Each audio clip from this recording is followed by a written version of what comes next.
Togolaises, Togolais, chères concitoyennes, chers concitoyens, je suis Essozamna Marguerite Nyakade, ancienne ministre des Armées du Togo.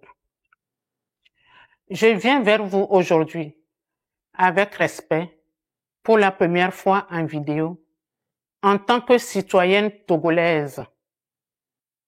Je viens vous parler avec franchise et responsabilité, mais également avec un profond amour pour notre pays, le Togo. Je suis consciente que ma prise de position peut surprendre et déranger. Depuis la diffusion de mes tribunes, certains disent que je m'exprime par amertume ou par frustration. D'autres doutent de mes actions et pensent que je ne peux pas vouloir d'une sincère unité ou du changement. Je sais ce que cela peut représenter dans l'imaginaire collectif. À cela, je réponds, oui, j'ai des liens familiaux avec la famille Gnassingbé. Oui, mes enfants en sont issus. Cela est un fait. Mais il n'enlève rien à mon droit de m'exprimer en toute conscience sur la situation du Togo. Avant d'être lié à une famille ou à une communauté, je suis avant tout une citoyenne togolaise, lucide, qui n'accepte pas de garder le silence face à ce que subit mon pays, notre pays. Dites-moi, pourquoi devrais-je me taire au motif de mes origines ethniques, de mes liens familiaux ou parce que j'ai été ministre et sous prétexte d'avoir bénéficié du système? Non. Garder le silence face aux dérives que j'ai constatées quand j'étais dans le gouvernement serait trahir les valeurs qui me sont chères et qui constituent mes repères de vie. Ce serait renier ma conscience. Ce serait trahir le peuple togolais. C'est donc en toute légitimité que je revendique aujourd'hui mon droit de parole et que naturellement, je me joins aux voix qui appellent au changement. Vous savez, seuls les esprits fermés refusent d'évoluer.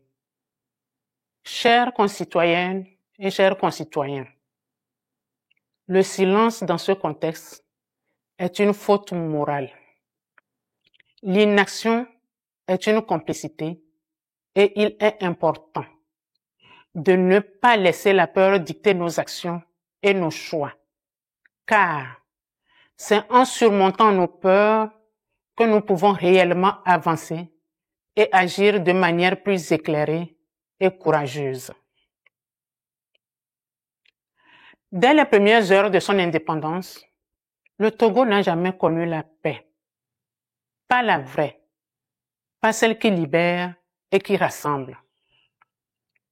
Le Togo est resté enfermé dans un cycle ininterrompu d'abus, de violence et de répression contre sa propre population. Des parents ont été tués pour leurs opinions, d'autres contraints à l'exil, laissant derrière eux des générations meurtries, des familles brisées et des enfants grandir dans la douleur. Des Togolais, qu'ils soient du nord, du sud, de l'est ou de l'ouest, ont été contraints de fuir leur propre pays, non pas pour une meilleure vie, mais pour survivre.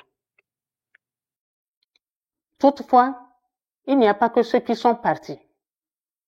Il y a aussi ceux qui sont restés. Ceux qui vivent au Togo et qui ont appris à se taire par peur et par instinct de survie.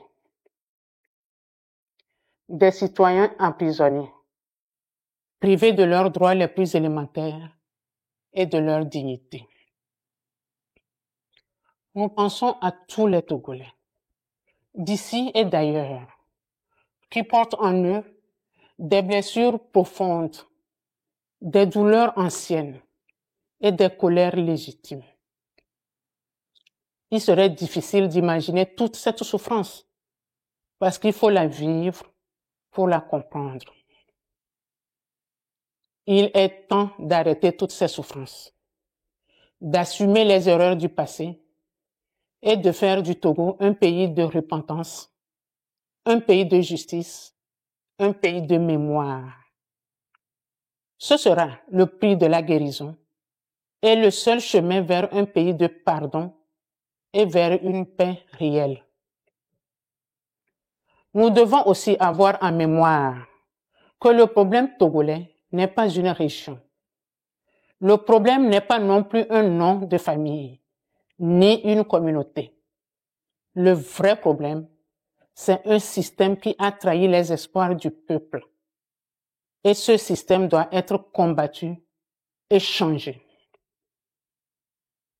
Chères concitoyennes, chers concitoyens, notre pays ne se construira pas dans la division, mais dans l'unité afin de faire du Togo une nation. Nous avons tous un rôle à jouer afin que nos concitoyens de l'extérieur puissent rentrer chez eux et que tous les Togolais vivent en paix, parlent sans peur et marchent sans crainte. C'est ensemble que nous reconstruirons notre pays dans la fraternité et la détermination. Le temps du silence est terminé. Le moment est venu de dire les choses avec clarté. Nous avons besoin d'un Togo nouveau, d'un pays libre, juste, réconcilié et tourné vers l'avenir. Le Togo est en effet un pays riche, doté de ressources humaines et naturelles considérables.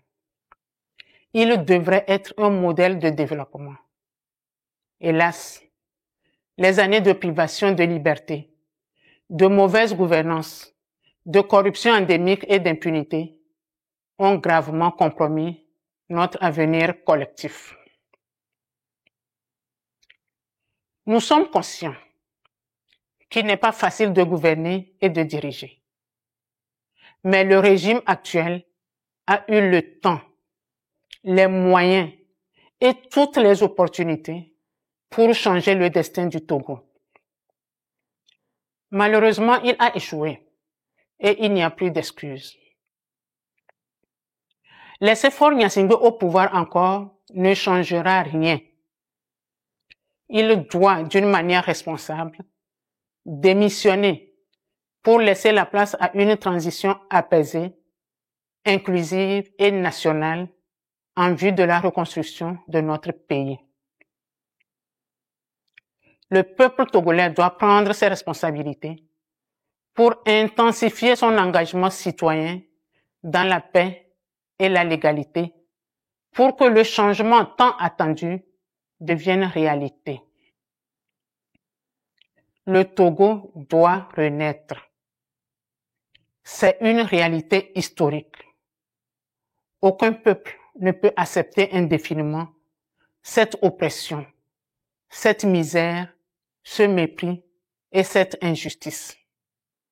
Je saisis l'occasion pour lancer un appel une fois de plus aux forces armées et aux forces de défense et de sécurité à se ranger aux côtés du peuple pour la libération et la reconstruction de notre pays, le Togo. Trop de sang a coulé sur la terre de nos aïeux. Il est temps de le laver. Mes chers compatriotes, ne laissons plus la peur dicter notre silence. Ne laissons plus la division nous empêcher de nous unir. Il est temps d'écrire une nouvelle page. Il est temps de reconstruire un pays où chaque Togolais aura sa place, sa voix et sa dignité. Chers compatriotes, l'histoire nous regarde. Nos enfants attendent et le Togo espère un seul peuple, une seule nation, un seul avenir, le nôtre. Je vous remercie.